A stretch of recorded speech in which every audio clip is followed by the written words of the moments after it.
Yo, what's up, YouTubers? I think we might have a new angle on this deal. I still got to get on this the steering column, the plastic that goes around and kind of rattles. I got that figured out. Then figured out to put the AC on the feet so they don't pull across the deal. That solves some of the problem. And I'm not too far away. You can still hear what I'm saying, so that's good. So we're working that angle. And this new truck, I bought new phones and they ain't got no, you can't plug stuff into them. So I gotta charge the old phone to have an audio cord to go to my other stuff, so I can do everything on the, the VHS and all that stuff. And boy, they make it hard. The plug into your amps and mics and all that kind of stuff like that. Like if you're gonna do some singing and some worship and all that kind of stuff. It used to be real nice because I had that adapter. I could just plug my phone in and we could jam out to whatever. So you can hear that. That's that plastic, just barely rattling. And sometimes it makes it twist, sometimes it doesn't. The other truck did the same thing, but I just took the cover off. And it only does it when it's when you're pulling a hill. That torque makes the whole truck vibrate, so the steering column vibrates, and it's just the right wrong amount of friction. Just sound like you got cicadas in the truck with you. Super annoying. This one, I don't like the automatic. If you go into manual mode, it goes into limp. So I can't shift it when I want to. So I see that in the old truck, I'd see the hill coming, and I would just downshift, and it wouldn't dog down, and it's trying to save fuel, but it's actually using more fuel. I'm getting 7.6, and I was doing 8.3 when I shifted it myself, just because I'd see the hill coming, drop a gear, get my RPM up, and just go right up the hill. Well, this one, it goes up the hill, slowing down, then it grabs a gear, and so the whole time that you're pulling hard, going up the incline, that whole process went from 20 seconds to 30 seconds of pulling real hard, burning all the fuel it can burn. So that's why this one's getting less fuel mileage. More fuel, more aerodynamic truck, and worse fuel mileage. So every time you hear that, it's like that's the sound of that's the sound of diesel fuel burning for no reason.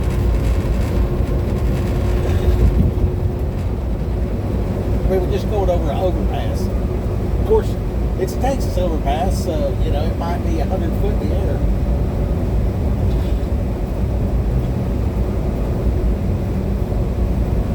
Anyway, I was trying to have to do angle, and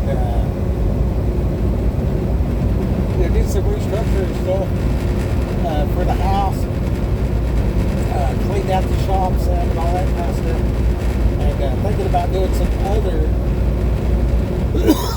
couple of other things in the near future. Of course, we got the apocalypse coming up, so it's all just hobbies, really.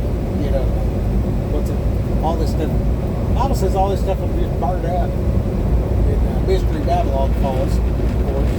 I just passed by that university, and I thought about that song where he's like, "Send her down south for some higher education," or whatever. And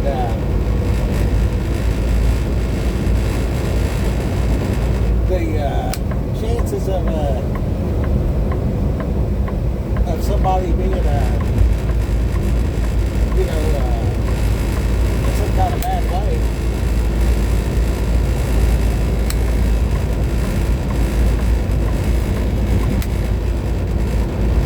Little recap tires, boy, they're just everywhere down here.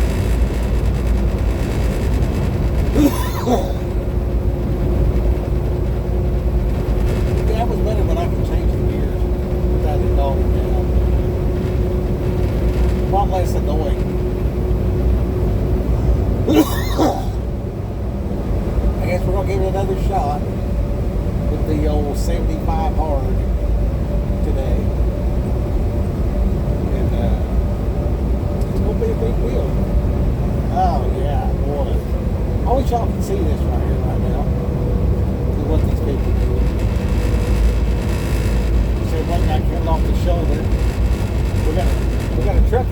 lane. They ain't supposed to be in the left lane. No trucks in the left lane. So he's over there running 65 miles an hour. Dump truck in front of me. Guy with a bunch of step deck loaded way too high. Probably needs a permit. He ain't got none. Get the dude on the side of the road. Pulls right out. Crazy.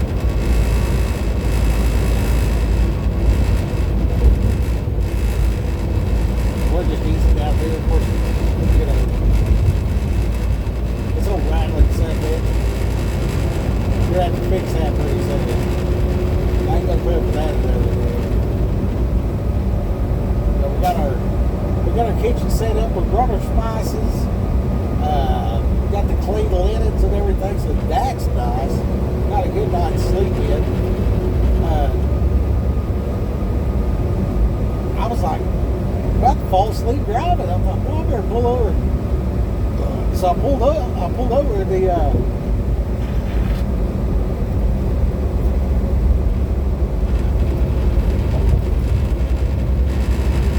wasn't no place to park. I stopped right there.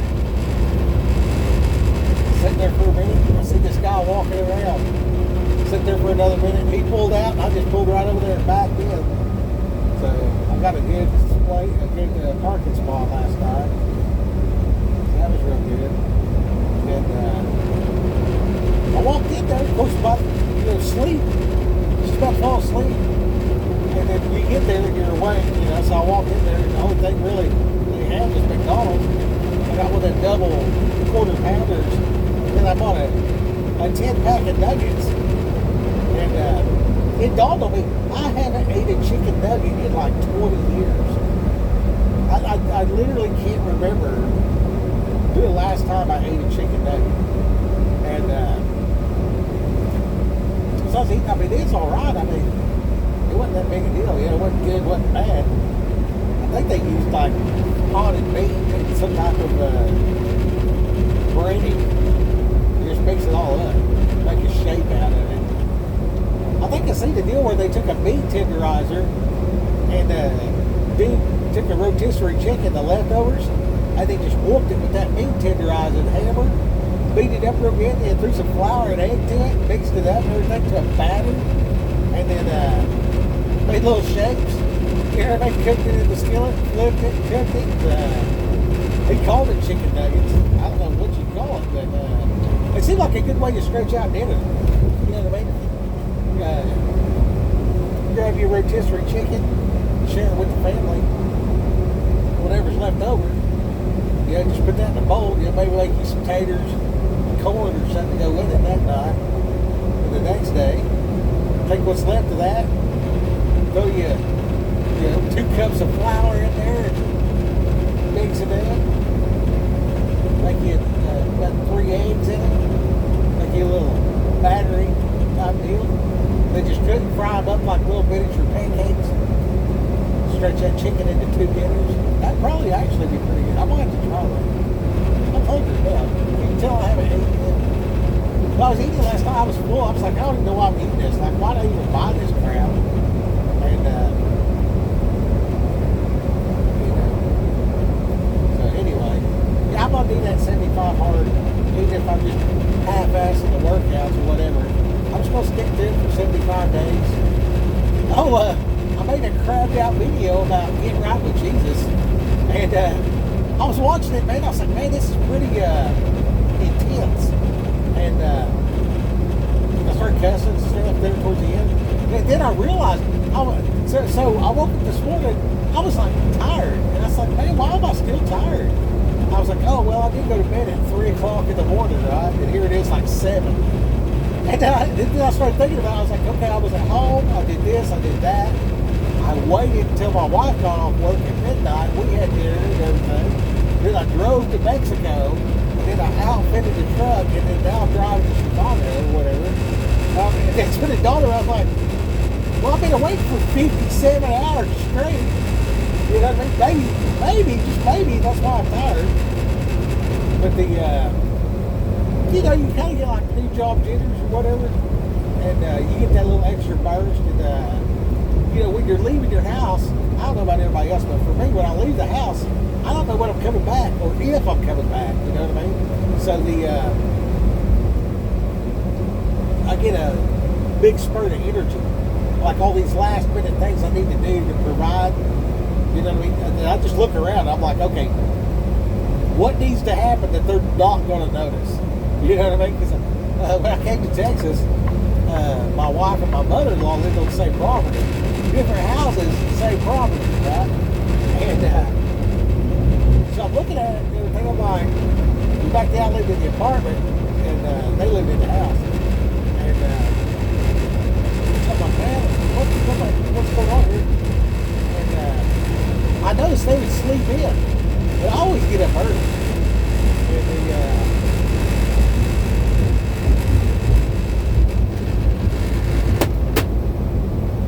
And I just piddle around and do whatever, you know what I mean? I'll see something that needs to be done, and I'll just fix that. And in the process of that, I'll need something else or whatever. I don't know. I call it piddling around. And Joe Anderson picked me up to go cut wood one day. He was like, "Who did all this out here?" I was like, "Oh, I was just piddling around this morning." He said, "You do more in the morning piddling around than most people do all day." I said, "Yeah, I guess, you know, it ain't gonna do it itself." And I've been going at my own pace for so long, you know, and then coming into the industry, trucking, it was so difficult to be told what to do and when to be there and where I'm going and stuff. And then, like, you know, you're told to go somewhere, you get there, you get done, and then because you don't get to decide for yourself, you're like, well, what do you want me to do next? They don't have a decent answer. You know what I mean? So I would get frustrated and be mad because I'm just like, you know, I'm wasting my life living in the parking lot or whatever. And then I got into the aggressive waiting and stuff like that. And I'm trying to embrace what God has for my season. You know what I mean? My correct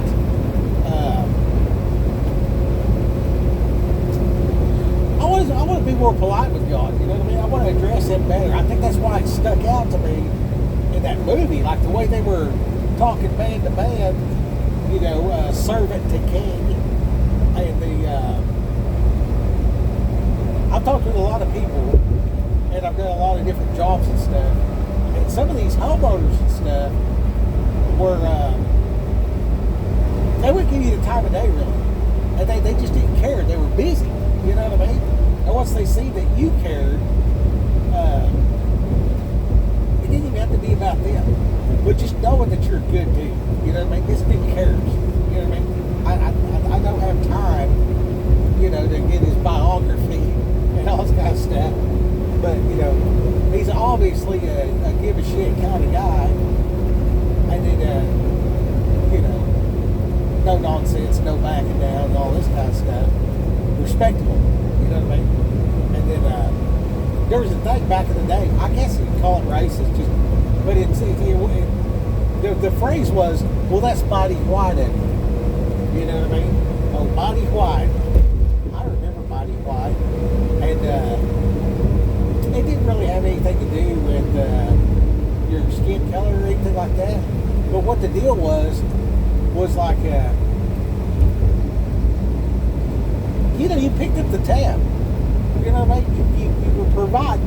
You were doing the right thing and the right reason. And, you know, maybe you was taking pride in it or whatever, I guess. But the overwhelming, overarching of whatever happened for the phrase, well, that's mighty white of you.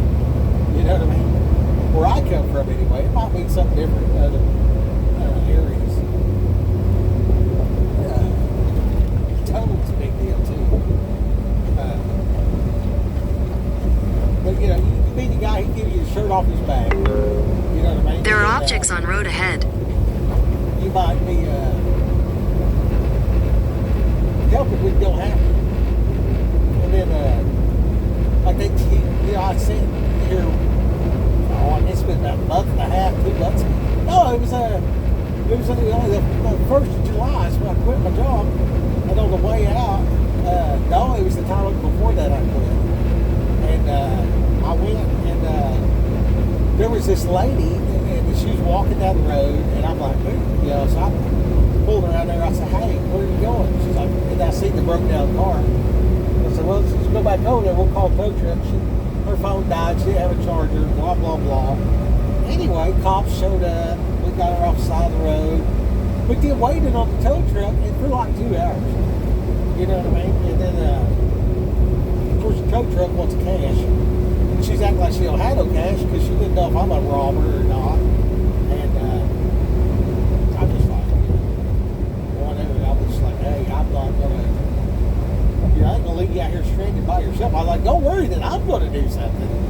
You know what I mean? Just like, I'm here to make sure nothing happens. After you give a Bible and talk to them a little bit, they understand, that you're helping out of goodness. You know what I mean? And once she seen that she was calm and everything else like that. And then when the tow truck guy called back and he's like, well, I don't know. And she's like, oh, I found the money. I have 500 cash. You know what I mean? And then when she paid the guy, she had a lot more. She had about 25,000 in cash. So at that point, I was like, maybe there's some ought not afoot. But I didn't cry. I just made sure that the lady got to where she was going. Turned out she was a teacher.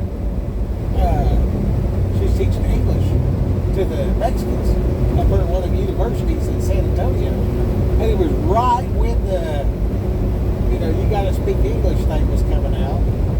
And so I was telling her about it. And then she was from the town where a lot of the people that I work with live.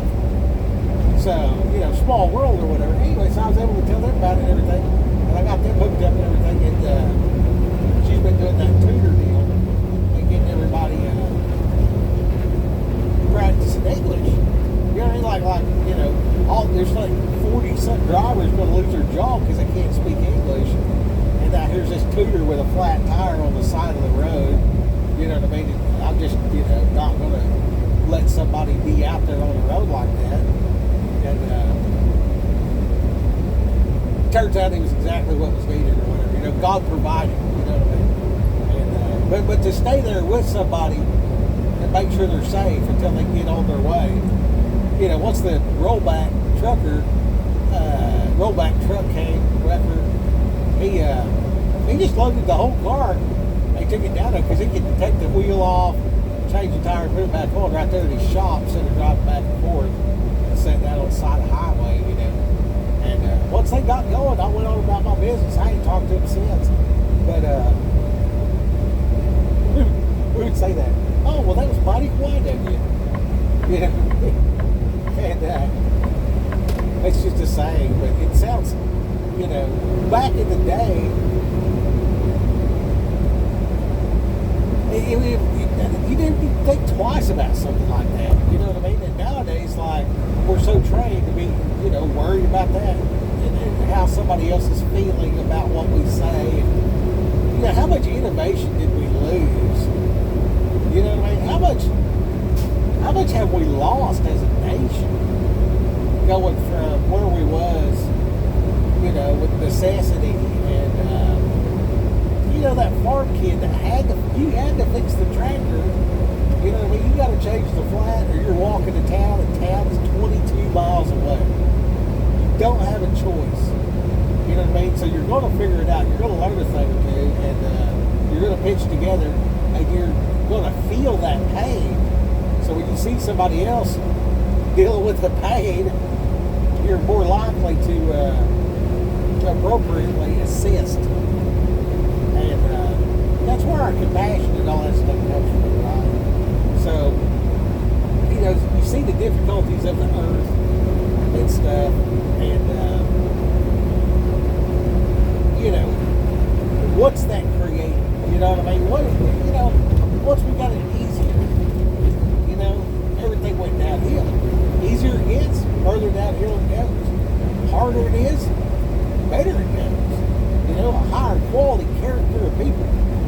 And that's because God teaches us through suffering. And we don't like it. We don't like the suffering. And it's costly. I refer to it with the word expensive but it's costly. You know, it's like I had to suffer through school to be able to read and write. If I couldn't read and write, then, you know, I couldn't do my job. You know, I wouldn't have been able to read the Bible. I can't read that road sign right there. Whatever, you know. My life's better off. But I had to suffer and earn it. And at the time, I didn't even know I needed it. So the English teacher was talking to me about grammar, punctuation, and, you know, all these words like synonyms and, you know, pronouns and all these different phrases, you know, in the English language, you know, somebody just made it up, you know, like, obviously, some of these words are, and the way they're strung together was, there's no rhyme or reason to a lot of it, but it's the way it is. And I'm sure you can go back and figure it out and all that if you wanted to, but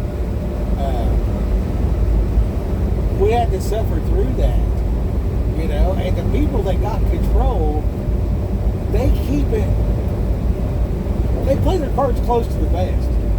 You know what I mean? There's gonna be a cost to entry. You know what I mean? Like, if you're gonna go out here and run a trucking company, you know, you're gonna eat dirt for a while. You know what I mean? And there's no way around it. You know what I mean?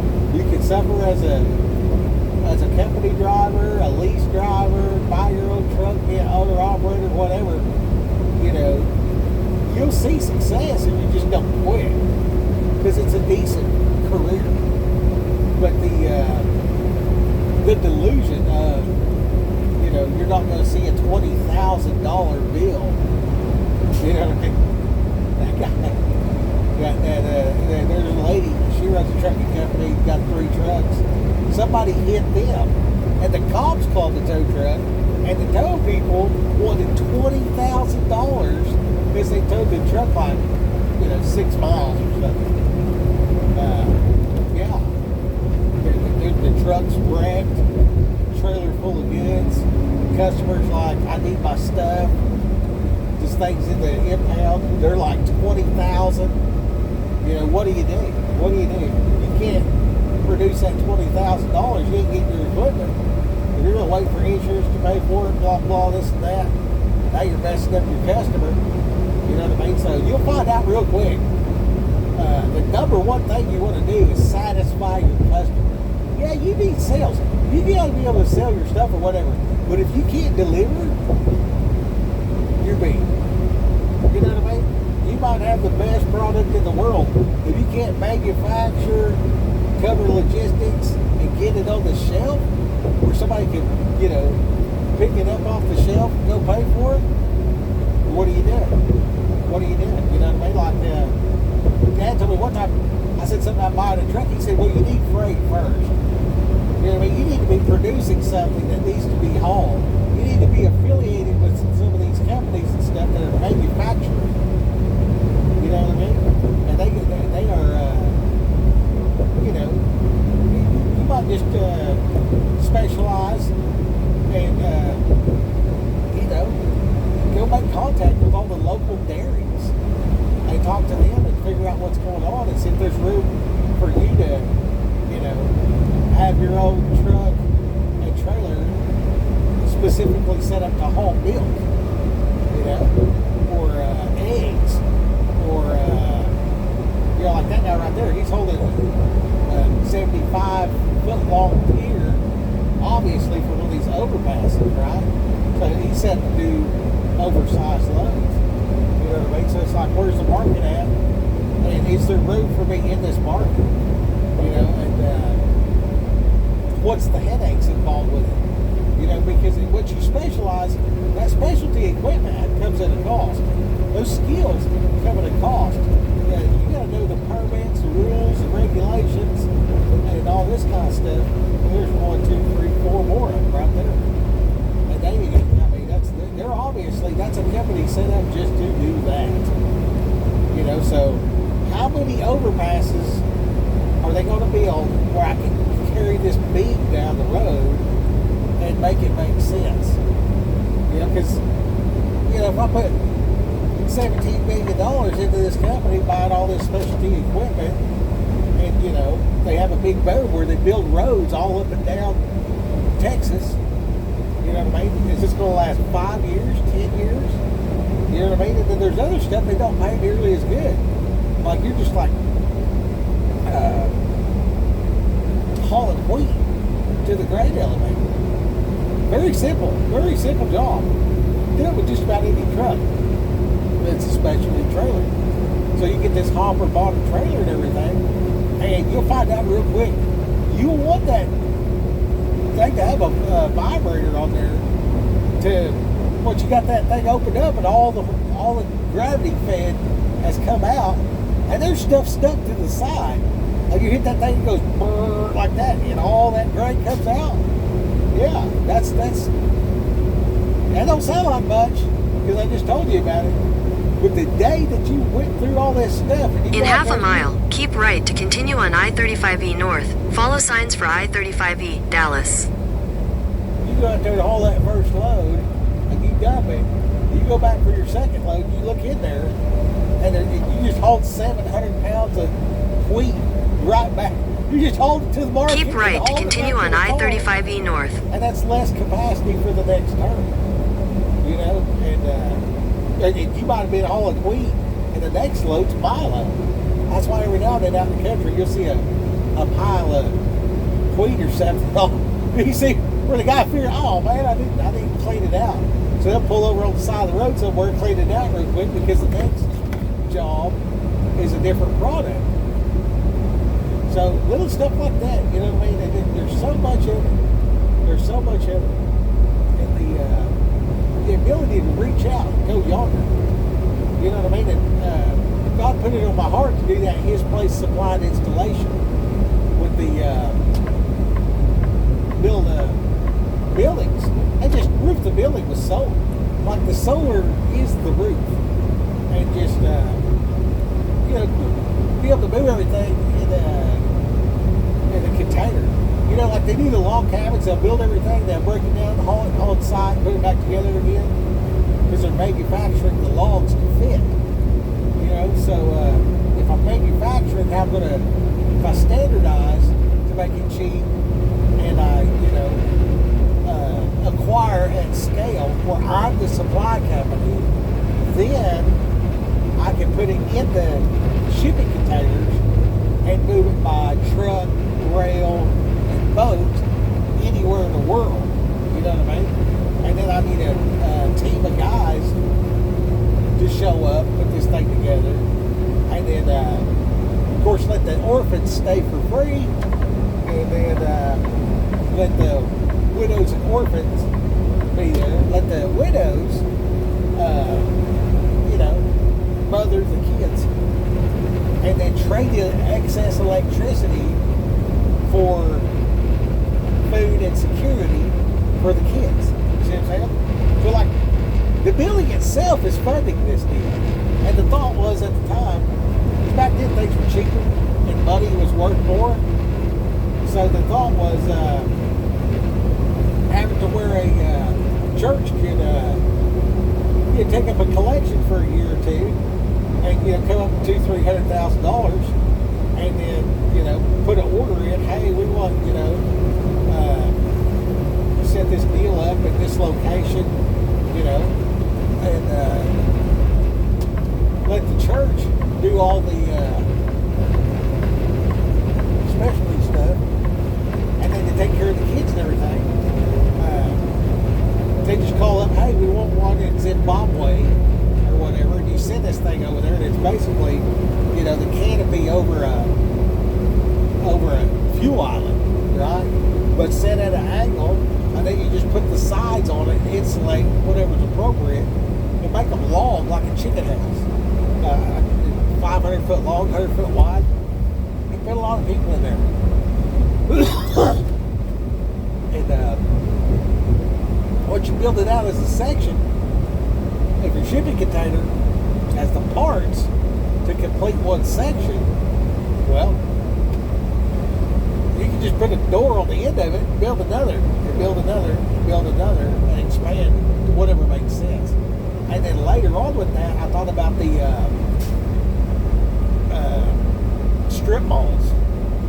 And, if you're a land developer and you're going to build this strip mall, you know what I mean? You got 7-Eleven on the corner, 5 or 6 shops, Sally's Beauty Supply, fingernails, do your taxes, pet store, and then down on the corner you got, maybe some type of plumbing supply or whatever, you know what I mean?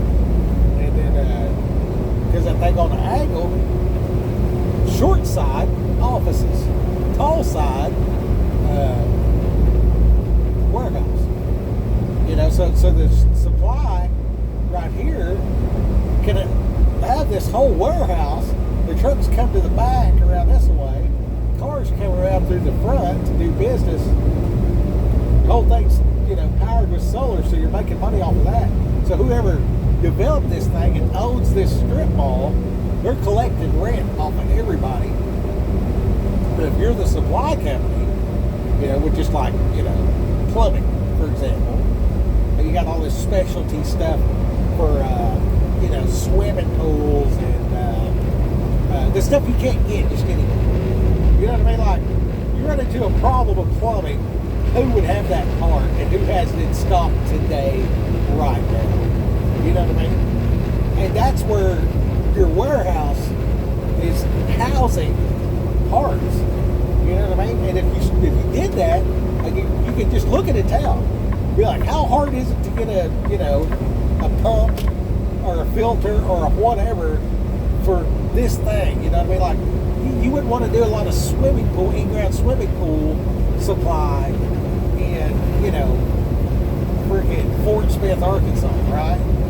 But if you're in, the hill country, well, not the hill country, but just on the outskirts of San Antonio, and everybody's got a giant house and an in-ground swimming pool, if you got the specialty parts, you know what I mean? So you got everything for jacuzzi, you got everything for swimming pool supply, and then you can buy in bulk to then sell it at a cheaper rate to the contractors that are doing these things. And once known for all of that, and it's all good, in that moment, you know that you're viable before you put this into place in that system. So pretty much you can just, look at what it takes to work, right? And then you can set up your strip mall and warehouse, whatever they don't have. So just look around the corner, like, I know they're going to need parts for these plastic junk trucks. So like, if I got all the sensors for, the transmission for the Freightliner 24, 25, 26 Cascadias that are breaking down left and right because of sensors, you know what I mean? If I have a warehouse full of sensors in the DFW area, I shouldn't have any trouble selling those parts to Freightliner and Western Star. Anyway, so seeing around the corner for that, and then like setting up the right there in Pryor Creek, Oklahoma, the Mid-America Industrial. Look at that. Look at how that's set up. And it used to be set up different back in the day.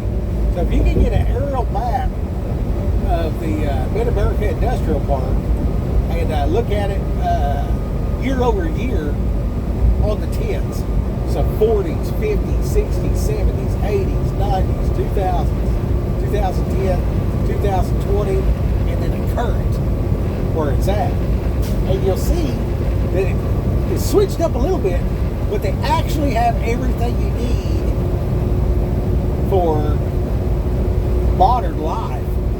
Okay?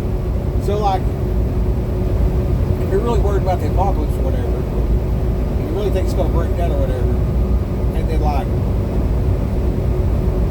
you're going to put a bunch of stuff in a cave, and then after the fact, you come out of the cave, and then the second EMP has went off, and you live through that, now you're going to rebuild.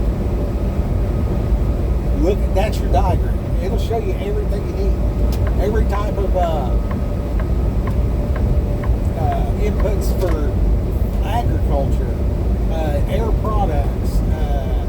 You got your HVAC, Ray Manufacturing, Gap Roofing, the Protein Technologies, where they make dog food out of human shit, literally, and catch the methane to power the plant that converts the sewage from Pryor Creek, Oklahoma, into protein. When you look at your bag of dog food and it says crude protein, that's no exaggeration. That is crude protein. And yeah, pretty nasty. Anyway, and then they got a place that does activated carbon, your charcoal. You know what I mean? So I went over there one time, and where the trucks are loaded, it's like they put it in bags. They got another deal where they just bulk load these trucks, and basically a little hose coming out of a silo, and of course they spill on the ground. And so I learned a long time ago, you can go to the feed store, and the grain that's laid beside the scale that fell out of the truck, they can't sell that. They got to throw that away. So the guy working there has to clean it. So if you show up at the end of the day and say, hey, if I scoop that up, dude, they'll give you bags and show. Here, have at it. You know what I mean? You're doing their job. Okay, you know, I've got 60 bags of feed scooped up and at various stages. You know what I mean? Some of it's starting to ferment or whatever. You know what I mean? And you go out there, back then we used to feed the hogs with it. And we just make our rounds and just hit the scrap from we could put our buckets out, and they would, the different restaurants would throw their scraps in the buckets, put the lids on, and leave the buckets sitting next to the dumpster. Then you just come by there, put the bucket in the back of the truck, and you had all these feed sacks and stuff. They'd stink. But you take it out to the farm and you just scatter it out in your field. You know what I mean? And all these wild pigs and deer and raccoons and just all kinds of wildlife start loading up on the backside of your place. And I learned that because I cleared some land. I didn't want to have to mow out there. And I was working at Port 33. And so I figured if I put this milo and oats and corn and everything from the shakeout, well, they also do fertilizer there. So it's mixed with fertilizer. So I threw that all over Tinkerton for years. And you'll go out there, it's like there's a very wide variety of grains that grow wild out there now. Because, I mean, that's what I did. I was probably 20, so 25 years ago, I started seeding that out there in that field. And then we got various storage, but we don't have like a cave. So if you want a cave, but you don't have a cave, you know what I mean? Used to, we could get, well, there's a junk trailer house right there. You can get like a junk trailer house and just stack your stuff in there. That's one way, right? But the shipping containers, dude, you put that shipping container, you get it as close to the hauler as you can. Then you push it off the side and just let it roll down the hill. Get your winch out and everything is squared away where it's upright. Pry the doors open, that'll never shut right ever again. And then proceed to make the top of that your dump. And just construction material. Shingles, wood, nails, concrete, busted up blocks. Not really household trash, you don't want that. But construction debris. Keep throwing that on top of it for a long time. Set it on fire every now and then. Throw some more, set it on fire, throw some more, set it on fire. Every now and then you'll have a tweaker come through and try to sift through it to get copper or whatever. So it's kind of self-cleaning. You know, the cockroach, two-legged cockroach will occasionally visit. And that's good too. Because when you light a bunch of stuff on fire, that's shingle roofing and tires, it sends up a certain amount of smoke signals. And so you might want to call ahead. hey, some jackass lit the dump on fire. It's under control. We're watching it and everything like that. But we can't exactly get it to go out, so it's smoldering, putting up a smoke signal. And they may or may not close the school and locust grove for 3 days with the wrong prevailing winds. Maybe. I don't know. Maybe. So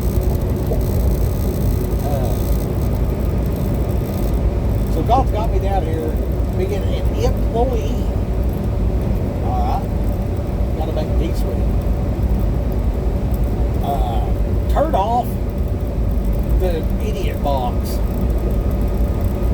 I just turn a blind eye to politics and this frantic, chasing of the wind. WWE Washington D.C. edition. What are you gonna do? What are you gonna do? You know what I mean? You're gonna wind up an old man, crippled, stroked out, screaming at the television, waiting for the next nugget of information. When your kinfolk walk through the room, do you know what they did? You know what they're doing now? You know what they're going to do. It's quite entertaining to a certain demographic. And I see it kind of entertaining. They said, oh, well, they sent it to the DOJ. Oh, but Pam Bondi's on it now. I never even heard the name Pam Bondi until like 6 months ago. Not one time in my life. One thing I can say about Trump and them, at least they put some attractive looking people on there to deceive everybody. You know what I mean? I'm like, don't piss on my foot and tell me it's raining. But if you do, at least make it, more palatable by blonde chick with big tits. Kind of like the weatherman. Like somebody said, can we fire the weatherman? I was like, well, I guess you could. I don't know where she's going to get more work, where she can just lie about everything. Anyways, I'm way off topic. I was just making this video, see if this thing is going to work out. And I'm just, keeping an attitude of gratitude. I'm going to keep trucking. And,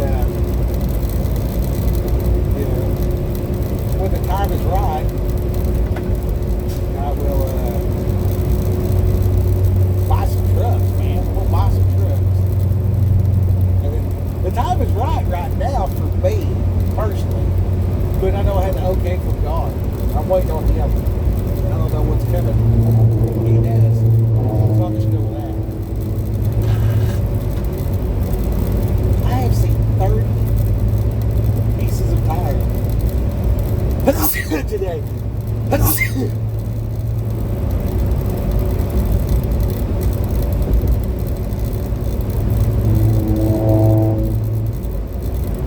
It's like Hirschbox gets through.